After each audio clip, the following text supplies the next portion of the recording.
fazer a leitura hoje do livro Vigiai e Orai, Carlos Pacelli e do irmão José. Ideia fixa. Combate a ideia fixa do mal na tua mente. Não ofereças sintonia às trevas. Escolhe o alimento espiritual de que te nutres. Fuja do que possa influenciar-te negativamente. A obsessão é uma indução, espécie de hipnose de outras mentes sobre a tua. Não convertas os teus pensamentos em pacto para os espíritos vampirizadores. A tua vida é o barco, o pensamento é o leme. A ideia infeliz que se demora contigo é sinal de desajuste interior. Ora e ocupa as tuas mãos na tarefa benfazeja. Ideia fixa que incomoda atrai doenças, sofrimento e lágrimas. E é com essa leitura que nós vamos acompanhar os nossos irmãos Tiago e a Laís no estudo do Evangelho segundo o Espiritismo, não separar o que Deus juntou, no capítulo 22 do Evangelho. Está com você, Tiago e Laís. Obrigado.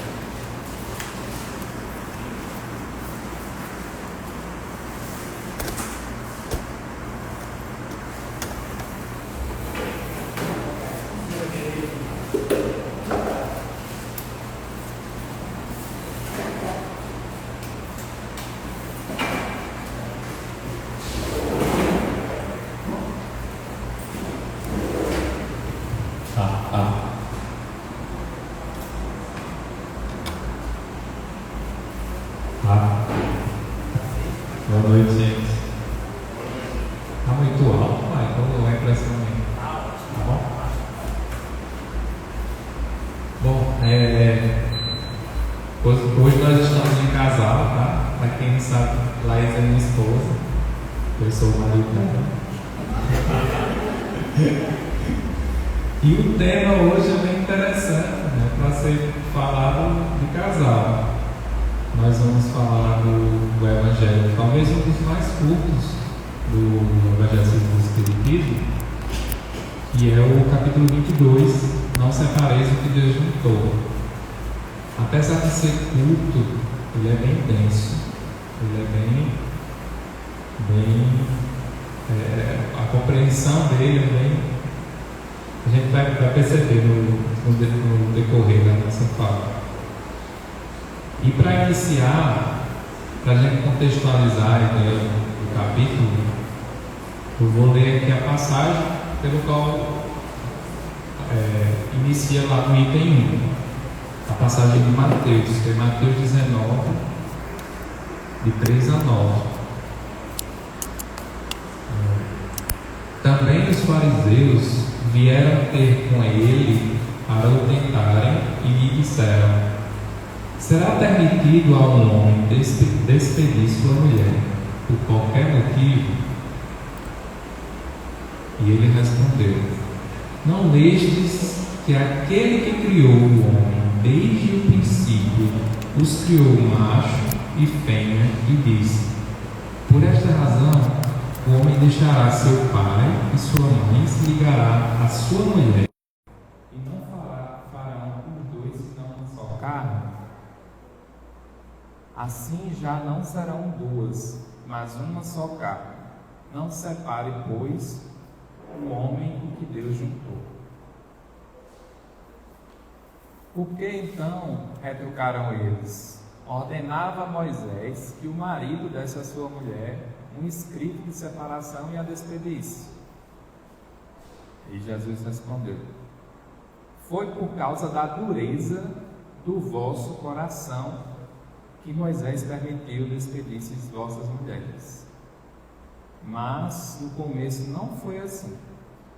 Por isso eu vos declaro que aquele que despede sua mulher, a não ser em caso de adultério, e desposa outra, comete adultério. E que aquele que desposa a mulher que o outro despediu, também comete adultério. É um joguinho aqui de palavras, né? Bem interessante. E aí, nessa passagem, quando a nossa primeira leitura, a gente entende que esse trecho fala sobre divórcio. Na verdade, Jesus estava sendo testado, né? Por isso que fala, ele foi tentado pelos fariseus, os doutores da lei. E o divórcio, na verdade, ele já era autorizado pela lei mosaica. O que os fariseus estavam testando Jesus? Eles queriam saber se Jesus tinha embasamento, se Jesus conhecia a lei judaica, qual era a base que ele usava para aquilo que ele estava pregando. E aí, por isso que esse é um trecho do Evangelho, mas que vai recorrer muito ao Antigo Testamento. E aqui a gente vai ter várias passagens, né, do Antigo Testamento. Naquela época, os costumes eram diferentes do que a gente tem hoje, né? Então, naquela época, quem recebia os dotes eram as mulheres e não os homens. Por quê? Porque se houvesse um divórcio, a mulher tinha aquele valor para que ela conseguisse seguir sua vida. Então, hoje em dia, na nossa cultura, acaba que a família da noiva paga o casamento, né? Por um tempo o dote era dado aos homens como se fosse uma compensação para aquele casamento. Mas antigamente o dote era uma proteção da mulher. E aí naquela época também existiam duas linhas de interpretação da lei mosaica. A de Shammai, que era uma linha mais rigorosa, que dizia que esse divórcio só poderia acontecer caso a mulher impedisse o homem dele cumprir a lei mosaica, e a de Hillel, que era flexível, que dizia que pode separar por qualquer motivo. Se a mulher queimou a comida, pode pedir o divórcio. E aí o que os fariseus queriam saber? Qual era a linha que Jesus defendia? Se ele defendia a linha de Shammai ou de Hillel. E a resposta de Jesus foi uma resposta belíssima e muito sábia, porque ele respondeu com um trecho do livro de Gênesis. Então ele usou o trecho do primeiro livro, o livro que descreve a criação, que seria assim, de maior importância, o mais antigo, para justificar aquela pergunta que era uma lei, né, criada por Moisés. E a gente vê, como o Laís comentou, os fariseus estavam testando Jesus e era muito comum eles fazerem isso. Nós que estamos fazendo o estudo do NEP, às sextas, estamos no capítulo 13, lá de Mateus, e a gente vê vários momentos, vários trechos que eles chegam e começam a questionar Jesus. Né? Claro que a partir do momento que Jesus já começa com uma vida pública, começa a atuar, começa a aparecer mais, e eles vão lá para testar, né, para ver se ele se contradiz, se ele pisa fora da bola algum momento, alguma coisa nesse sentido. E aqui nessa passagem foi mais uma, além de eles quererem saber qual era a escola que Jesus defendia mais, né, também Jesus poderia se contradizer na visão deles, mas Jesus sabiamente respondeu isso, com um livro ainda mais antigo do que eles estavam ali cobrando. E se a gente for pesquisar com questão, né, da lei mosaica, que fala Deuteronômio, que fala sobre essa parte do divórcio, Moisés, naquela época, ele sim autorizava o divórcio, mas ele ainda colocava algumas regras, né? Ele, em Deuteronômio fala assim: se um homem toma uma mulher e coabita com ela, assim será se não achar benevolência diante dele, porque descobriu nela um costume inconveniente, escreverá carta de repúdio, dar-lhe-á nas mãos dela e despedirá de sua casa. Então, ainda aqui, mesmo que seja tão antigo, Moisés já simboliza que, para que haja a dissolução desse compromisso, primeiro é importante ter a conversa do casal, e aí ele fala de escrever a carta de repúdio, assumir para a sociedade, né, a responsabilidade do que está acontecendo, e só a partir daí, sim, o divórcio ele acaba se concretizando. E eu posso terminar o texto do Deuteronômio? E saindo, ela se torna de outro homem. O segundo homem, se não gostar dela e escrever de carta de repúdio e lhe der nas mãos dela, e a despedir de sua casa. E se morrer o segundo homem que a tomou para sua mulher, não poderá o primeiro homem que a despediu, voltando atrás, tomá-la como sua mulher. Depois de suja, olha só como é pesado. Depois de suja, porque isso é abominação diante do Senhor teu Deus. E não sujarás a terra que o Senhor teu Deus te deu em partilha. Apesar dessa linguagem, mas assim, o que se comenta é que essas regras era para quê? Era um aviso de que era um passo que você não pode voltar atrás. Então você precisa ter a certeza daquele passo que você está dando. Então assim, vou divorciar e daqui a pouco vou voltar? Não. Como a mulher ficava mais vulnerável à decisão masculina pelo modelo da sociedade da época, aquela decisão precisava ser tomada com muita certeza, porque era uma decisão que não poderia ser voltada atrás.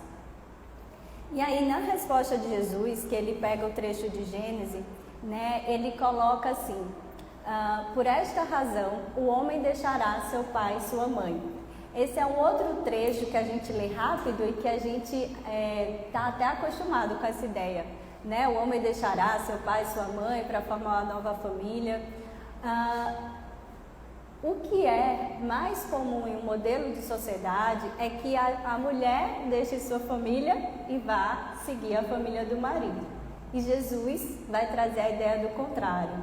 O homem deixará seu pai e sua mãe, na ideia de que existe um rompimento dessa quebra de laços sociais para a instituição desse novo compromisso.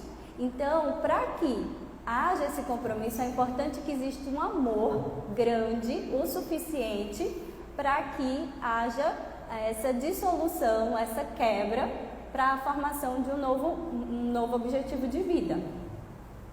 E aí Jesus segue, né? Assim já não serão duas, mas uma só carne. E aí serão uma só carne, por quê? Porque aqui a gente vai ter um mesmo projeto de vida.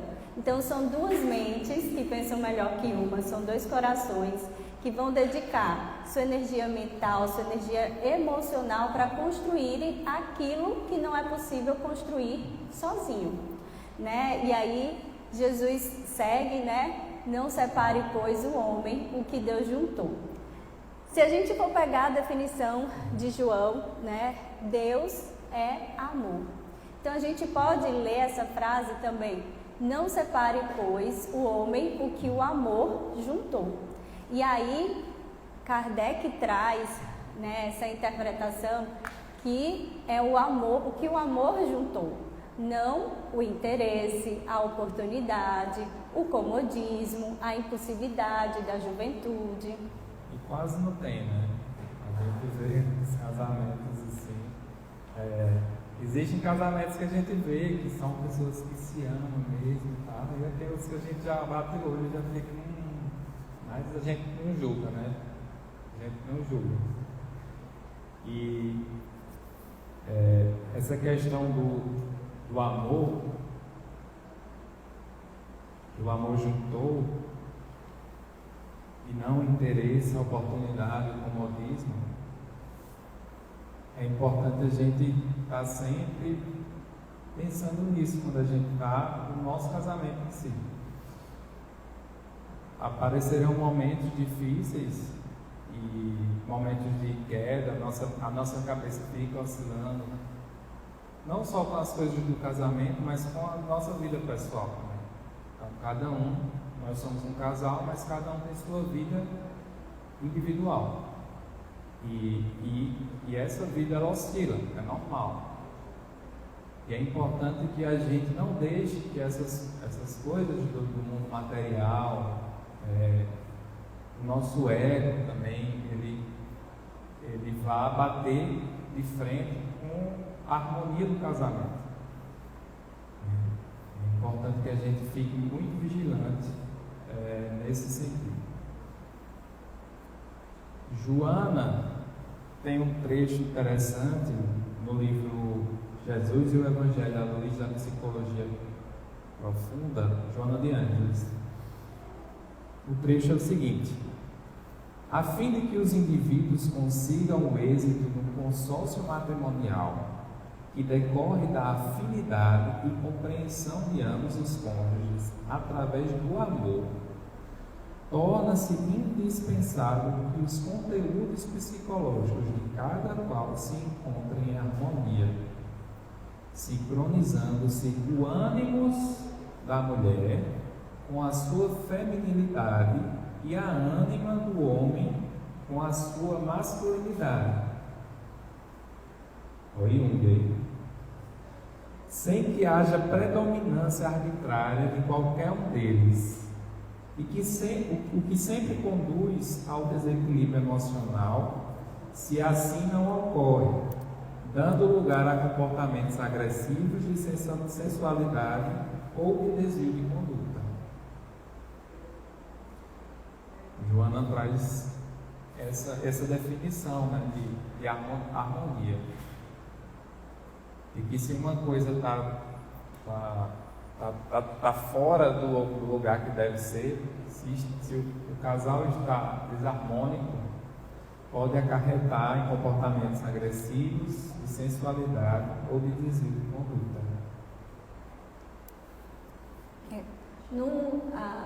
Joana, ela utiliza alguns conceitos, né, de uma linha de terapia junguiana, e aqui o que ela está colocando é que é importante que as individualidades estejam saudáveis emocionalmente. Então, quando ela fala, né, o ânimo da mulher significa a representatividade do masculino para a mulher, e quando ela fala ânima para o homem, a representatividade do feminino para o homem. Então, é importante que, para que a gente tenha êxito numa união, exista uma individualidade saudável emocionalmente. Se a gente esquece esse indivíduo, né, vai ficar difícil de manter o relacionamento a dois também saudável. Ele vai ser na verdade, vai ser um espelho, né, das dores que a gente vai estar trazendo individualmente. E aí é importante que um não vai exercer uma autoridade superior sobre o outro, que esse outro, né, fique sempre numa posição sem direito a ter uma voz, numa postura eterna de submissão, e não tenha também as suas necessidades atendidas. É importante que haja esse equilíbrio, né, das individualidades para que o casal funcione, porque a gente vai ter, como, né, Jesus falou, serão uma só carne. Então a gente tem ali o mesmo projeto de vida. Para que a gente consiga seguir nesse mesmo caminho, os dois têm que estar olhando na mesma direção. Para a gente poder estar olhando nessa mesma direção, eu preciso saber muito bem quem eu sou, quais meus objetivos, o que eu quero da minha vida, para eu poder dar a mão para o outro e a gente seguir junto também. Não é fácil, não. Quem disse que é fácil, tá mentindo. Joana também continua aqui em outro trecho do. A gente esqueceu de anotar o capítulo, mas eu acho que é o 14. Não, é o 22 também, que ela faz um paralelo. Enfim. Ela fala o seguinte: felizmente, o divórcio veio terminar com a incômoda situação das uniões infelizes, facultando a transformação do tipo de relacionamento conjugal em outras expressões de amizade e de consideração de um pelo outro parceiro.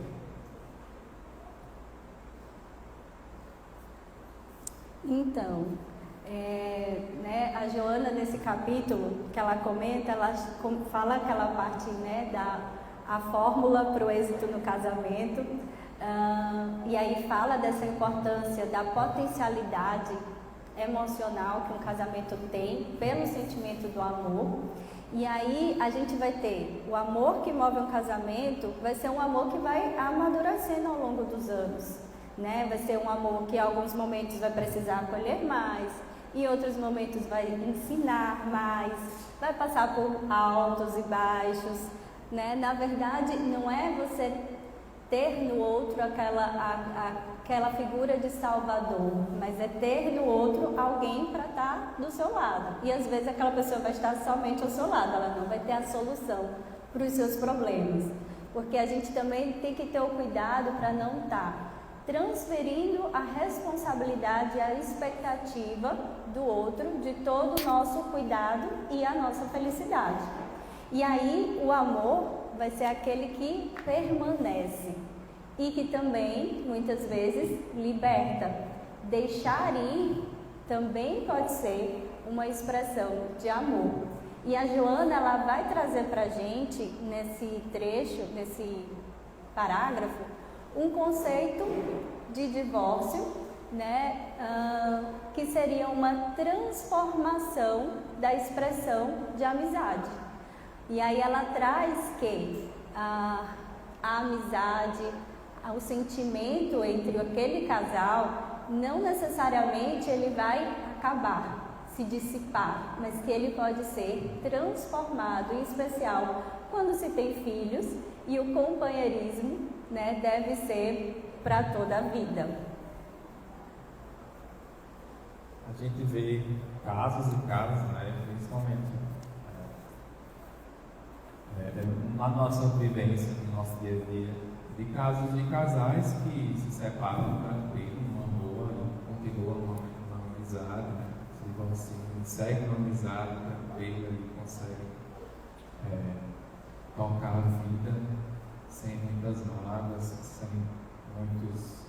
sem muitas dores. Claro que ficam aquelas dores naturais, mas precisa que os dois, que ambos estejam muito em sintonia para que tudo termine bem, que é muito raro, né? E também tem aqueles casais que estão em sintonia, mas ambos acham melhor terminarem aquele relacionamento e manter sua amizade. E é tão bonito quando isso acontece, que a gente vê no nosso dia a dia, tudo. Poucos casos ainda, né? Mas quando a gente vê, a gente fica admirando e achando bonito e achando interessante a força que ambos tiveram, né? A nobreza que ambos tiveram de seguir de forma tranquila e deixar seguir, como o Laís colocou aqui.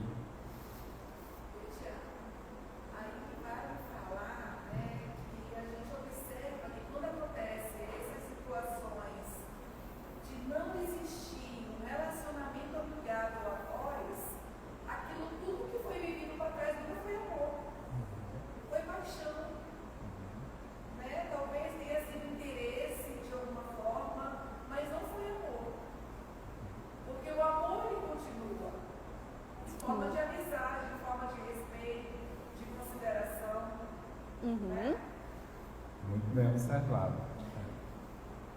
O amor, ele sustenta tudo isso. E a gente vê até, infelizmente, nos noticiários, né, situações de feminicídio, que o cara diz, não, se ela não quer ser minha, então não vai ser de mais ninguém. E vai lá e comete, né? E isso é muito, muito difícil. A gente só precisa orar mais para essas pessoas e tentar fazer a nossa parte. Porque o amor, ele não vai partir da ideia de posse, de domínio, né? Jamais. Ele vai dar, e aí é isso, né? O indivíduo emocionalmente saudável consegue perceber o outro, perceber as suas próprias necessidades, a necessidade do outro e, por vezes, deixar ir. se a gente percebe que o que é importante para o outro nesse momento é que ele siga um caminho, ainda que distante fisicamente, deixar ir. O amor, ele consegue ponderar a necessidade do outro acima da vontade, né, e da nossa vontade. Isso é muito importante. E no casamento, nessa ideia do projeto, é o momento em que surgem os filhos. E aí é um amor que se potencializa, né, que vai refletir na geração desses filhos que estão sendo formados e dos netos, né? A nossa relação como casal impacta nossos filhos, vai impactar a criação dos nossos netos, e isso tem um impacto geral de sociedade, né? De como a gente ensina a respeitar homem, mulher, enfim, diferenças, que a gente vai aprendendo isso no nosso lar, vai aprendendo em casa. Quando a gente pensa em separação, ainda que seja nesse conceito da transformação, né, que a Jona traz, a transformação da expressão da amizade, sempre, né, vai ser um momento de extrema dor, porque no mínimo a gente vai ter um luto de expectativa do que a gente sonhou que ia construir juntos e que não vai ser mais possível a partir daquele momento. Então existe um luto de expectativas, existe um luto de frustração, né? Que vai sendo superado à medida que a gente vai fortalecendo a nossa própria capacidade de se nutrir, de atender às nossas necessidades. Quando eu falo de cuidado, de atenção, né, na nossa responsabilidade com a nossa felicidade. E aí, né, a grande dúvida dos fariseus que perguntaram a Jesus: é possível, é autorizado? Quais as razões que podem levar a um divórcio ou não? O que Kardec fala?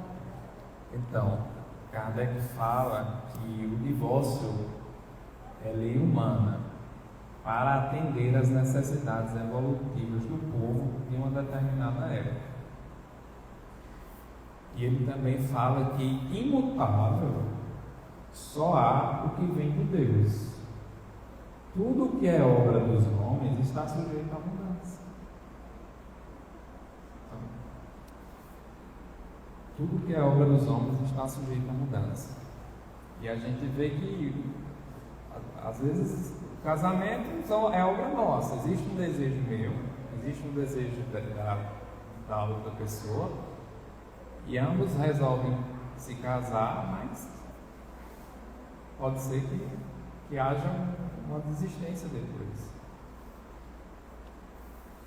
E imutáveis só as coisas de Deus, só as leis universais. Essas são imutáveis. Então nada é para sempre.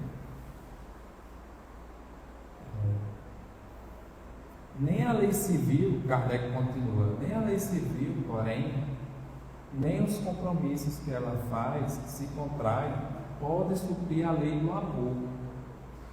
Se esta não preside a união, resultando frequentemente, separam-se por si mesmos os que à força se uniram. Então, se não tem amor, naturalmente há uma separação. Se dissolve. E a gente vê, eu lembrei de casos de idosos que são casados, e muitas vezes a gente vê inúmeros, um desencarna próximo do outro. Que coisa linda! Um desencarna, o outro 7 horas depois, eu vou junto. Vou ficar aqui sozinho não.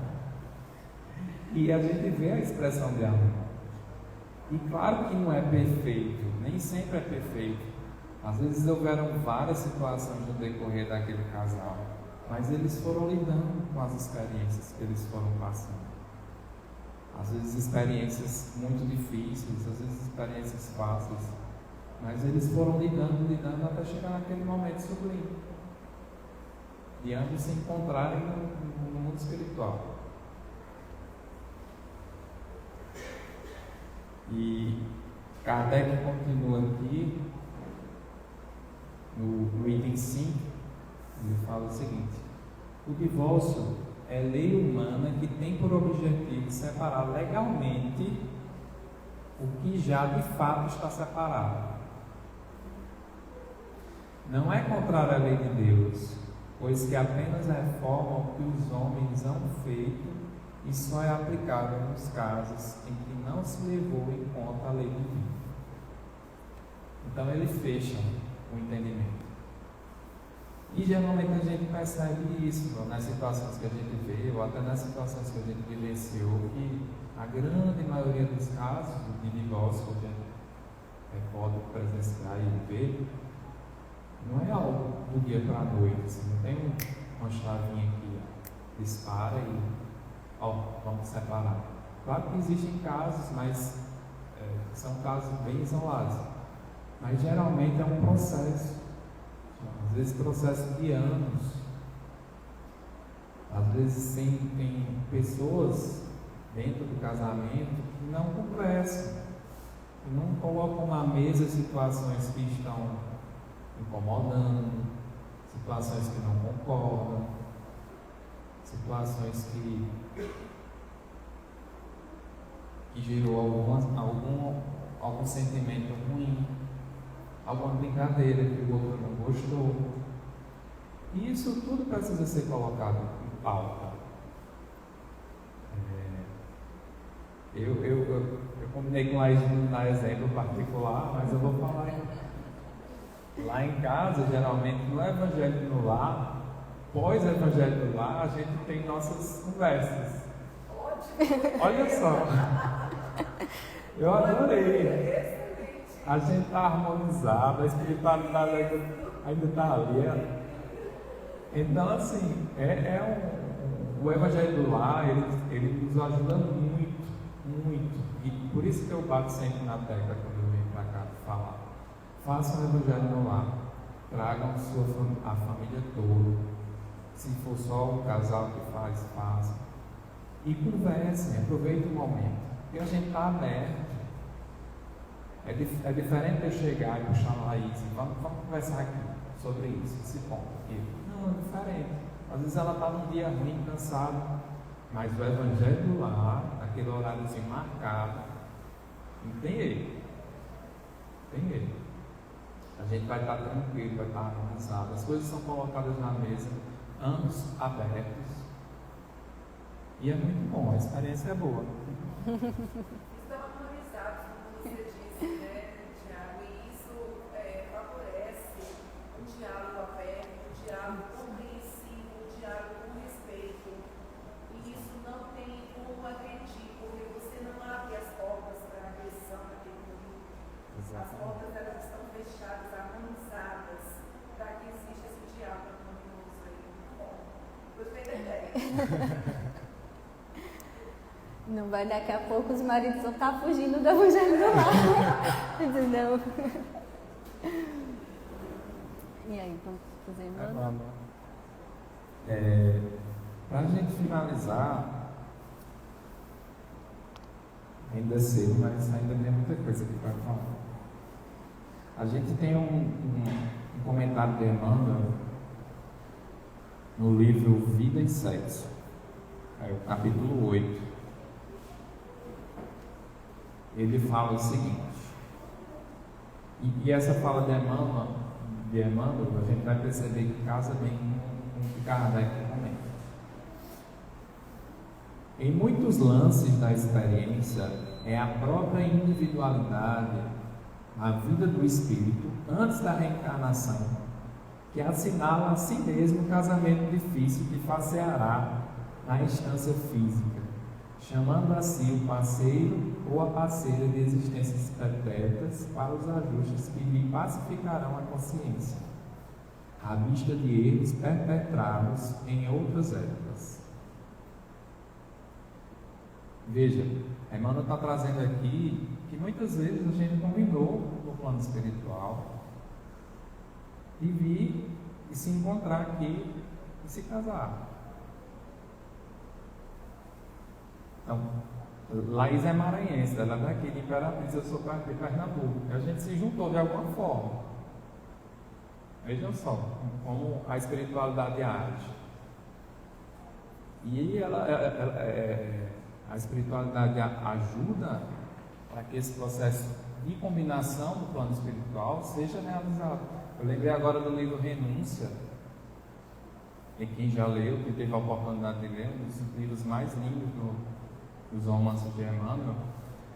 No primeiro capítulo, quando Alcione, ela lá em auxílio a Pollux, né, que é o grande amor da vida dela, e vice-versa, eles têm um amor assim lindo, fantástico. Porém, Alcione está numa envergadura espiritual muito mais acima que ele. E a gente vai vendo essa discrepância durante o livro e toda a história. E no primeiro capítulo, eles estão combinando lá o processo de reencarnação. Pollux, com seus amigos lá, combinando, explicando e tudo. E Alcione estava ali só de longe, observando, porque eles não percebiam a luz que ela tinha. E depois que Pollux fala com os seus companheiros ali sobre a reencarnação que estava próxima, né? Ele começa a se sentir muito triste, porque ele acha que vai ser difícil, que não vai conseguir, e etc. E ele vai entrando num processo de tristeza, até que ela percebe e diz: não, deixa eu ir lá. Aí ela vem, isso tudo no plano espiritual. Ela vem, chega aquela luz imensa, e ele só percebe aquela luz assim: quem é? Aí ela se identifica e começa a conversar com ele. Ela dá uma tranquilizada nele, fala: vai dar tudo certo, não se preocupe, eu vou estar aqui orando por você, torcendo por você. E ele simplesmente implora para que ela reencarne junto com ele. Eu não vou conseguir sozinho, venha, me ajuda. E Alcione lá em cima, no envergadura, já em outras esferas espirituais. Aí Alcione se compadece ali na conversa, claro que é o grande amor da vida dela também. E ela, depois que ele vai, já vem para reencarnar, ela sobe, vai lá na diretoria dela, chega lá no diretor e faz: eu quero reencarnar para ajudar meu companheiro. Aí ele: oxe, você não tem necessidade nenhuma. Ela: pois é, mas eu quero ajudar ele. E a gente vê a envergadura desses espíritos missionários, né, que vem mesmo no intuito de ajudar uma pessoa. Só que a gente vendo no livro, ela ajudou tanta gente que a missão dela foi gigante, foi enorme.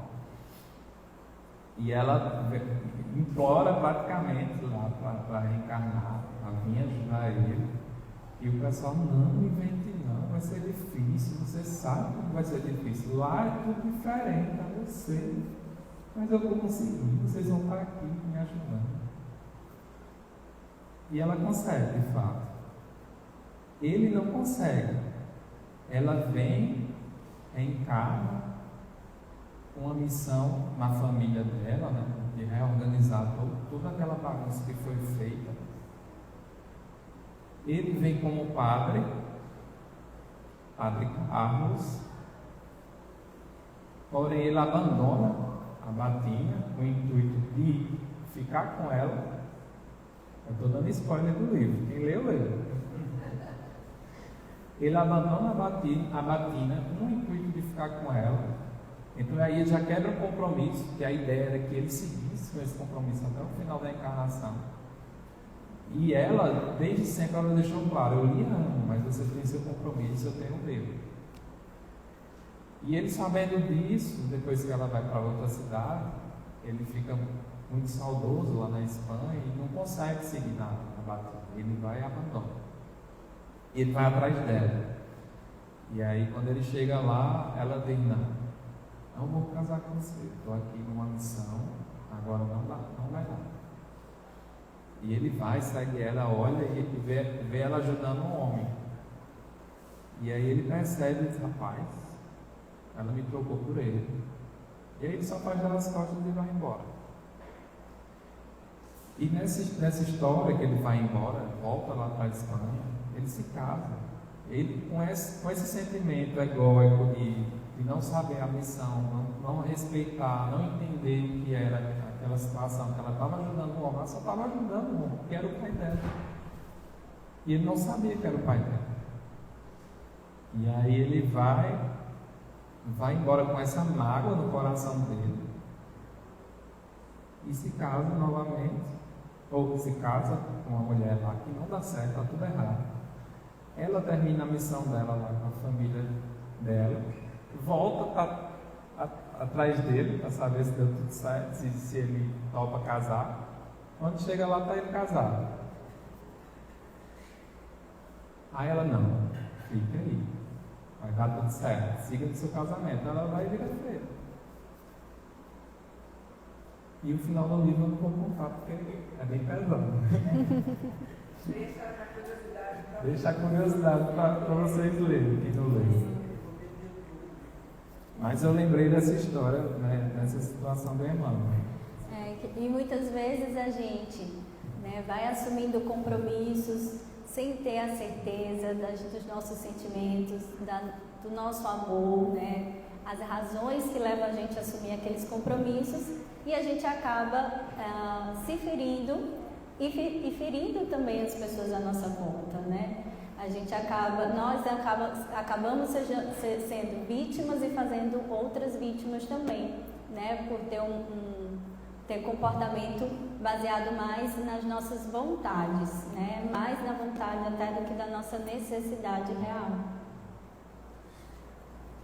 E continuando aqui no texto de Emmanuel, ele continua assim, ele fala assim: é conduzida, porém, a ribalta terrestre e assumida a união esponsalícia que atraiu a si mesma, ei-la desencorajada à face dos impersos que se desdobram à frente.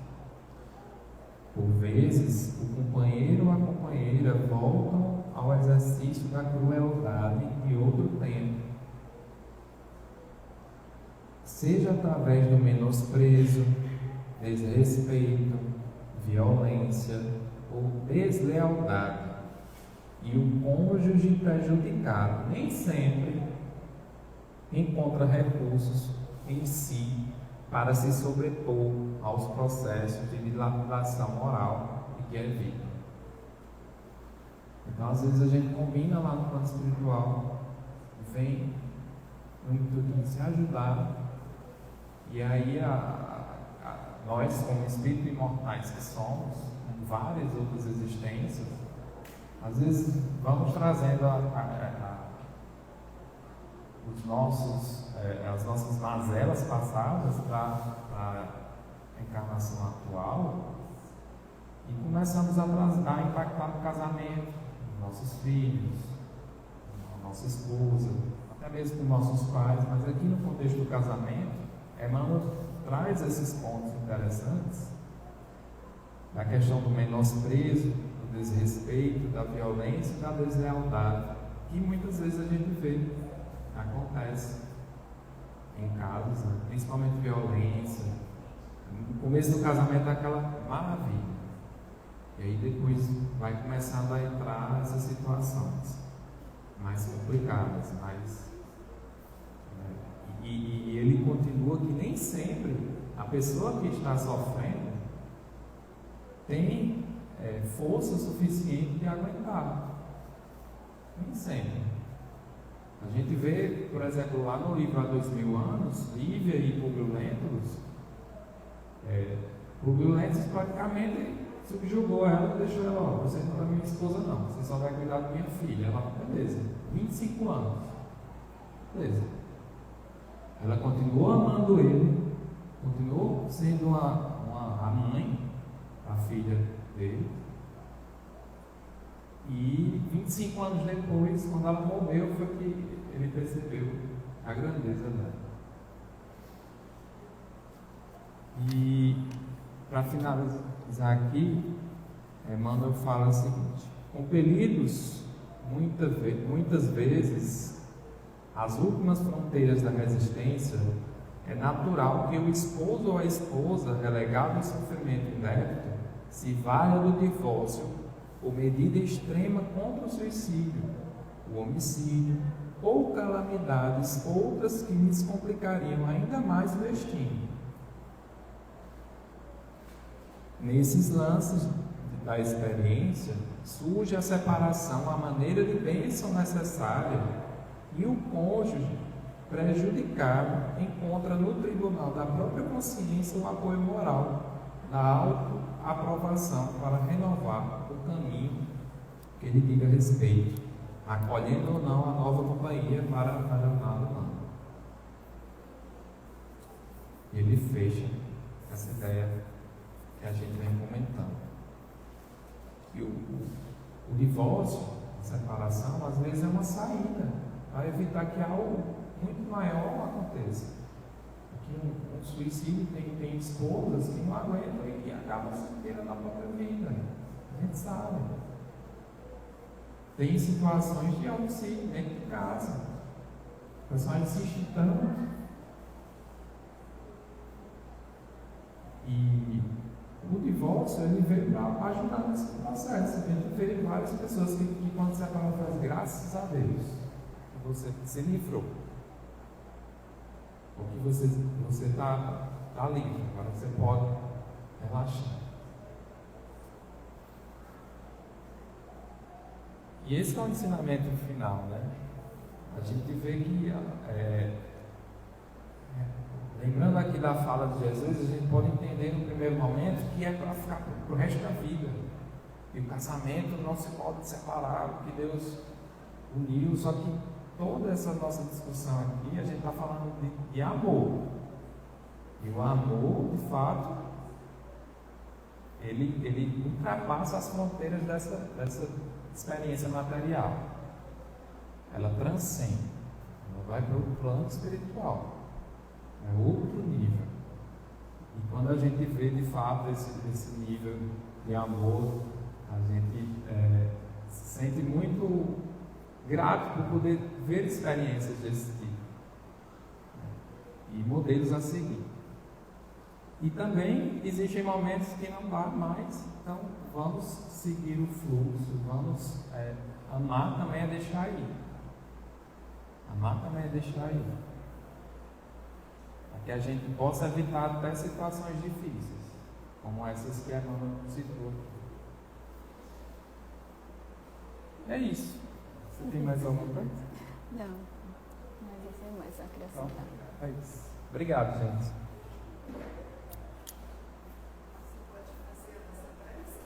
Posso? Posso? Uhum. Isso acontece?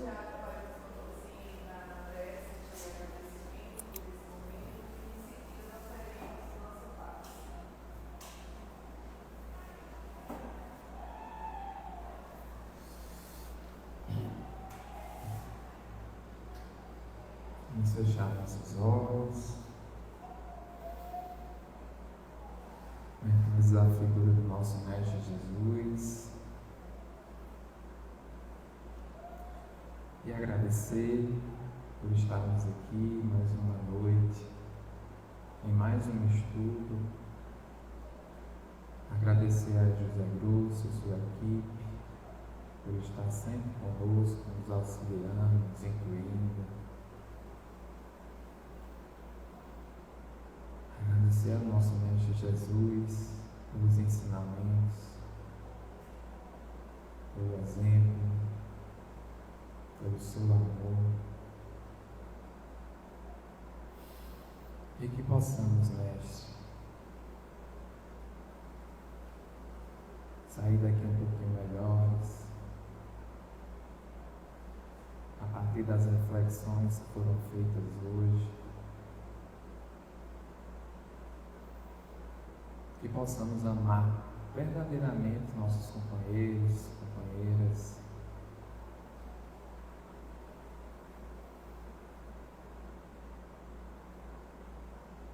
Que possamos seguir os exemplos de tantos e tantos que nos mostraram o que é o amor.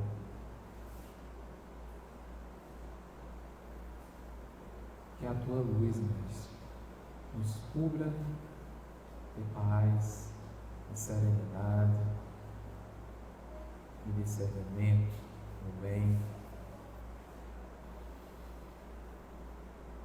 E nos acompanhe, Senhor, até a nossa casa, até nosso lar, no desdobramento do sono, hoje e sempre. Que assim seja.